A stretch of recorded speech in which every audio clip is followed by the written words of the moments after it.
So yan, panibagong araw, panibagong vlog mga kalamerda. So ako ay nandito, bibisitahin ko yung baboy ko.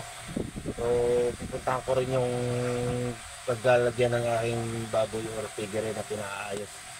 So yan, nandito ako sa lugar ng mga naggagawa. So dito ko sa mga tiyuhin ng misis ko. Dito ko sa inihabilin yung mga alaga kong baboy. So may na lang uli. Para mabilisan tayo at alam kong gusto nyo na makita ang mga aking alagang baboy sa mga sumusubaybay sa aking alaga episode ng baboy. This will be my part 3. So maraming salamat. So tara na, mapagkinintay natin. And 1, 2, 3. So yan mga kalamerda, nandito na yung mga alaga kong biik at nagising. Ano, kamusta na kayo? Ha? Gutom na kayo? Gutom na? Medyo malalaki na yung mga alaga kong dito. Nagrereklamo na tong isa. Yan, mga kalamerda, yung update ko sa mga alaga kong dito, medyo malalaki-laki na sila. Ilang araw ko lang hindi kayo nabisita, lumaki na agad kayo. Yan, mga kalamerda. At doon ay, yan, mga naggagawa kasi dito ng mga pinto sa mga higaan, cabinet. So lahat ng mga woodworks na pwede nyo dito na nagpapagawa. Nasa Nasugbu, Batangas nga pala to. So yan yung mga nagtatrabaho dito. At yan, ganyan din na lang muna mga kalamerda ang update ko. At ako ay uuwi na. Marami pang gagawin. So hanggang dito na lang ulit mga kalamerda. 1, 2, 3. Yan. Oh, nakikita nyo. Tatlong pitak. Tatlong pitak yan.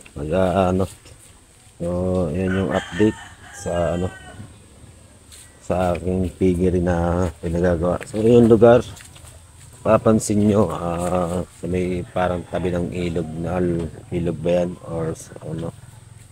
So, yan yung update. So, sa linggo uli. So, yung yan, yung baboy naman yan ay nandun pa rin sa dati kong pinaglagyan. Kung makikita nyo sa previous vlog ko, naandun siya. Yan mga kalamerda, update lang po sa alaga ng aking baboy. So episode ba na to? Sa episode ko yon. So this will be my part 3 kung ano yung naging update sa nagawa sa aking so, yung alaga ko. So hindi ko pa naman nabibisita. Pagbisita ko na lang ay pagbili ko ng pagkain niya, kung kulang na yung pagkain. So yan, ito yung lugar. Mapapansin nyo, hindi naman nataas siguro ang tubig dito, hindi ko alam, siguro naman hindi.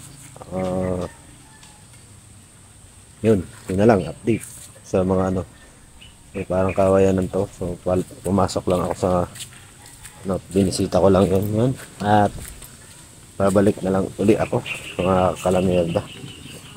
Medyo maputik yung dinadaanan at ako'y palabas na uli. Yan, lalabas na ulit tayo. Ay kiraan po. Yan mga kalamerda, at tapos na ang aking pinaggagawa.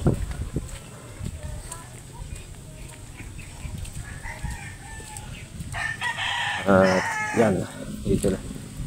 Balik na ulit tayo sa system. Babalik na ulit tayo at yun, nabisita ko na yung mga dito. Kaya yan na lang muna ang update ko mga kalamerda. At susunod na lang ulit, susunod na linggo.